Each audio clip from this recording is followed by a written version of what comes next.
Thank you very much, and members of the media, members of our staff, and the colleagues who are here, fellow South Africans. The one who was introducing people earlier is Nontam Nolchung, the National Chairperson of the EFF. The Economic Freedom Fighters is pleased to announce the successful conclusion of the first plenum of the Third National People's Assembly, as well as the first Central Command Team meeting following the Third National People's Assembly, which were both held in Bela Bela, Limpopo, from the 30th of January to the 2nd of February 2025. These critical gatherings were attended by the newly elected Central Command Team members, Provincial Command Team members, as well as all members of mayoral committees from across the country. The meetings served as a platform to strengthen organizational unity, assess resolutions adopted at the Third National People's Assembly, and finalize critical deployment that will guide the movement forward. Additionally, the first plenum officially declared the theme of the year 2025 for the EFF as the year of the picket lines, and declaring that it will be a year characterized by service delivery and grassroots activism. This clarion call comes after a resounding and successful Umntwana Eskoleni campaign ran by the EFF, which saw EFF public representatives descend on schools and help needy schools with infrastructure and donations of laptops, school shoes, and uniforms, while ensuring no learner is barred from accessing education due to their financial background. We therefore call on all structures to heed the call to service our communities towards total and decisive victory in the upcoming 2026 local government elections, as it is the return to the picket lines that will ensure that the EFF remains a weapon for total liberation in South Africa. The plenum received presentations from industry experts on the economy. A presentation was made by former Statistician General Dr. Padi Lohotla. On communications, a presentation was made by the industry expert Lerato Tsenkeng, and on leadership, presentation was made by former University of Cape Town Vice Chancellor and renowned scholar Dr. Mamkheti Phake. The presentations proved as vital and insightful sessions which gave objective critique and praise of the EFF in relation to broader society and prevailing conditions. The President and Commander-in-Chief of the EFF further inducted all those who were present at the plenum with a focus on the character of the leadership required within the EFF and the principle of discipline, selflessness, and servitude to our people. The Central Command Team meeting began with the introduction of newly elected CCT members who were inducted by the Commander-in-Chief Julius Malema along with provincial leaders and MMCs. There was the presentation of the NPA closing report and resolutions which were adopted at the Third National People's Assembly, followed by the elections of a new war council. Additionally, deployments were made on provincial, departmental, and CCT committee levels. The link to the third NPA resolution, the newly adopted constitution, and the revolutionary code of conduct will be available to the media and the public after this press conference in the press statement which will be circulated. Some of the key resolutions from the Third National People's Assembly include the dissolution of regional command teams, RCTs, and the EFF Student Command, which are effectively immediately. Guidelines were presented to the Central Command Team for the establishment of the sub-regional command teams and for the establishment of the EFF Youth Command, which will be distributed to all structures in due course. A provision has been made to ensure that the EFF Student Command remain with its status in institutions of higher learning where the organization won SRC elections, to avoid attempts by enemy forces to nullify their democratic victories of the EFF Student Command on campuses on the basis of the dissolution. Once the status as the EFF Youth Command is confirmed, elections will then be contested with the status of the EFF Youth Command. The following key deployments were confirmed to ensure robust leadership across the country and provinces. The President and Commander-in-Chief and the Secretary General are deployed in all provinces of South Africa for organizational work. The Deputy President, Godrich Gadi, is deployed to Limpopo, Gauteng, and Northwest. The Deputy Secretary General, Liane Mateis, is deployed to the Free State and Mpumalanga. The National Chairperson, Nontando Noluchungo, is deployed to KwaZulu-Natal and the Northern Cape. And Treasurer General Umpile Mauto is deployed to the Western Cape and the Eastern Cape. The following commissars are deployed to the following provinces: Eastern Cape, Commissar Veronica Mente, convener; Commissar Nokthula Nkonkobe, Mazwe Blose, Surprise Kubaye, Rosina Komani, Inam Pula, Natasha Ntlangweni, Andros Arnolds. Free State, Klengwe Mkalepi, convener; Yolanda Luzipo, Dr. Susan Tembekwayo, Chumani Matiwani, Mbali Dlamini, Muzikos. Gauteng, Thembi Msani, convener; Sinawo Tambo, Dr. Mgcini Chwaku, Sibongile Kaula, Betty Diale, Letitia Aris.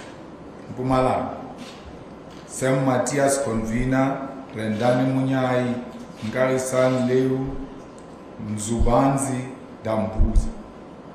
KwaZulu-Natal, Popi Mailula, convener; Mketo Kolanisi, Mobile Mhlongo, Benjamin Disulani, Tebo Mkweli, Lerato Tito, Matapele Siwisa, Sihle Lonzi, Nazir Paulsen, Babalwa Matulelwa, Naledi Chiro Mpongose, Lancel Command.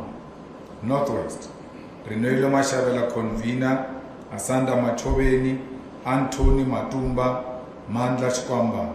Northern Cape, Vukani Ndlovu, convener; Lita Sigula, Itano Mikwebo, Polnita Marias, Liziu Lipolo, Amanda Mundlane, Kosi Constance Mkonto. Western Cape, Rebecca Mtala, convener; Mkuruli Dlevu, Lutando Amos, Khoto Charlie, Lillian Managa. The organizational departments of the EFF will be constituted as follows: the Gender-Based Violence Desk, which deals with matters reported to the EFF of the GBV and conduct outreach and support to victims, will be led by Commissar Popi Mailu, while the Labor Desk, which handles labor disputes across all sectors, will be led by Commissar Tebo Mkweli. The Communication Department, which will deal with the daily communications of the EFF in print, digital, radio, social and broadcast media, will be led by Commissar Sinawo Tambo and Commissar Thembi Msani as the national spokespersons. The security desk will be led by Dr. Mgcini Chwaku to oversee safety and security, ensuring the protection of the movement and its supporters. Furthermore, the political education desk will be led by Commissar Sam Matthias to manage the education of EFF members on political theory, strategies and the principles of the movement, ensuring that the movement remains ideologically strong. The EFF Youth Command will be convened by Commissar Sihle Lonzi, while the coordinator for the EFF Youth Command will be Commissar Naledi Chirwa Mpongos. Finally, the National Disciplinary Committee will be made up of the Chairperson, Commissar Nelo Mashabela, and members Tapelo Mugalim, Dr. Susan Tembekwayo, Holnita Marias, and Mapula Ledwaba, while the National Disciplinary Committee of Appeals will be led by National Chairperson Commissar Nontando Nolchungo as Chairperson and Deputy Secretary General Lien Mateis, Treasurer General Umpile Mautwe, Commissar Tembi Msani, and Commissar Vuyani Pambo as members. The EFF War Council, which reflects periodically on organizational work and receives reports on in-between CCT meetings, is constituted by the officials, and the following commissars will be part of the War Council. Commissar Veronica Mente as the convener of the Eastern Cape, Commissar Clembium Kalipi as the convener of the Free State, Commissar Tembi Msani as the convener of Gauteng, Commissar Popi Mailula as the convener of KwaZulu-Natal, Commissar Mandi Samagasini as the convener of Limpopo, Commissar Sam Matias as the convener of Mpumalanga, Commissar Renelo Mashavela as the convener of Northwest, Commissar Vukani Ndlovu as the convener of Northern Cape, Commissar Rebecca Mutala as the convener of Western Cape, Vuyani Pambo as head of presidency. Additionally, as part of the War Council, the Deputy President will head the Governance Task Unit GTU, while Commissar Vuyani Pambo will be the head of presidency. Commissars Nao Tambo and Tembi will serve as head of communication and spokesperson. Commissar Mobile Mhlongo will handle international relations. Commissar Tlengwe Mkalipi will oversee elections. Commissar Mampuru will manage mobilization and organizing efforts. We are proud of the trusted leadership chosen to steer us forward, and we eagerly anticipate the bold actions they will take during their tenure. As we enter 2025, the year of the picket lines, we are confident that under their guidance and with the strength of our ground forces, success is inevitable. The EFF remains firm in its stance that the deployment of South African National Defence Force to Democratic Republic of Congo is reckless and unjustifiable. With the increasing hostilities involving M23 rebels, it is imperative that South Africa withdraws its troops to ensure their safety. The escalation of tensions presents a clear risk, and it is unacceptable for our soldiers to be caught in a conflict where their presence does not serve the interests of peace in the region. Furthermore, should it be established that Rwanda deliberately targeted South African forces, then President Cyril Ramaphosa must act decisively. South Africa cannot continue diplomatic and trade relations with a nation that undermines its sovereignty and endangers its citizens. If Rwanda is found to be directly responsible for the attacks on South African troops, then all trade agreements and engagements with the country must be revoked without any hesitation. The embassy of Rwanda should be closed with immediate effect, because we cannot share the soil with the people who have blood of South Africans on their hands. Our reluctance to engage in warfare should never be mistaken as a cowardice, and our call for a retreat should never be confused as fear. Should the threat and attack on the South African National Defence Force persist while we call for peace and diplomatic resolution of the conflict continue, then South Africa must defend itself.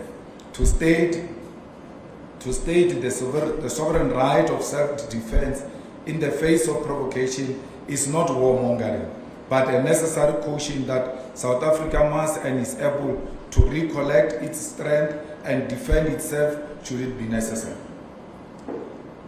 The EFF has noted the threat by the President of the United States of America, Donald Trump, who has issued a threat to cut foreign aid to South Africa and impose sanctions on South Africa. for adopting legislation that permits the expropriation of land without compensation and implementing policies that addresses historical race-based inequalities in our country.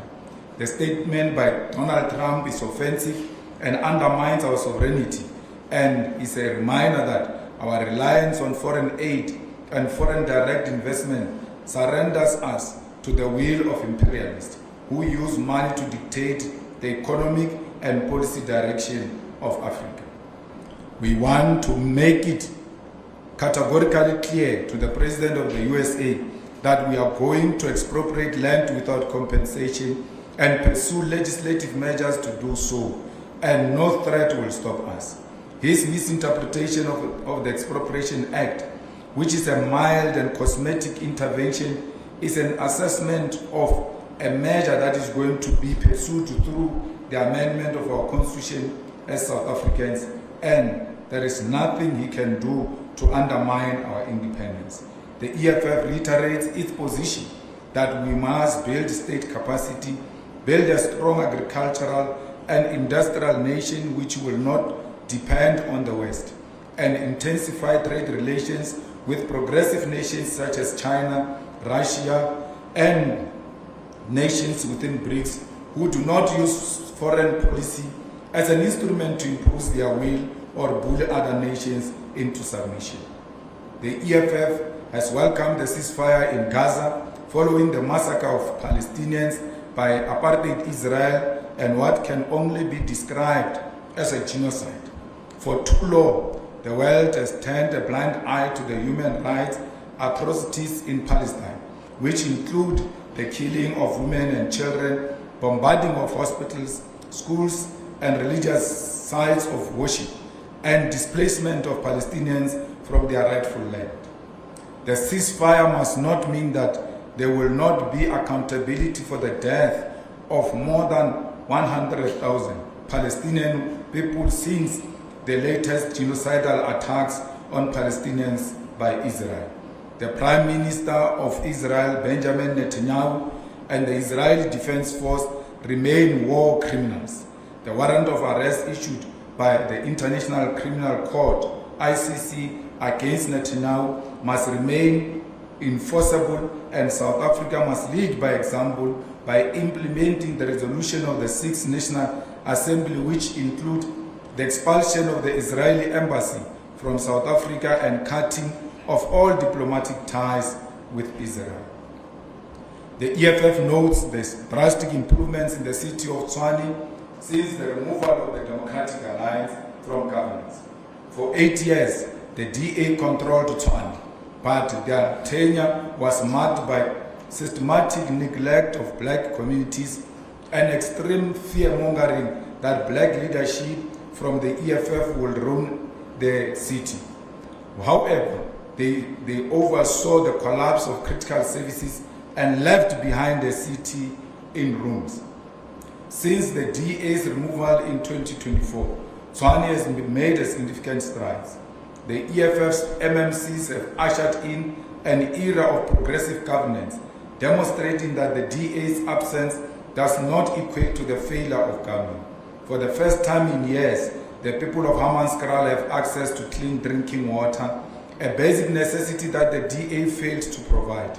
The city is cleaner and safer, and residents' concerns are attended to daily. The improvements seen in Tshwane stand as evidence that the DA governance model was never about service delivery for all, and their removal has allowed service delivery to thrive, proving that governance is more effective without their divisive, exclusionary policies. Furthermore, as we have entered into the year of the picket lines, we have a clear head start targeting service delivery failures and ensuring tangible improvements where we govern.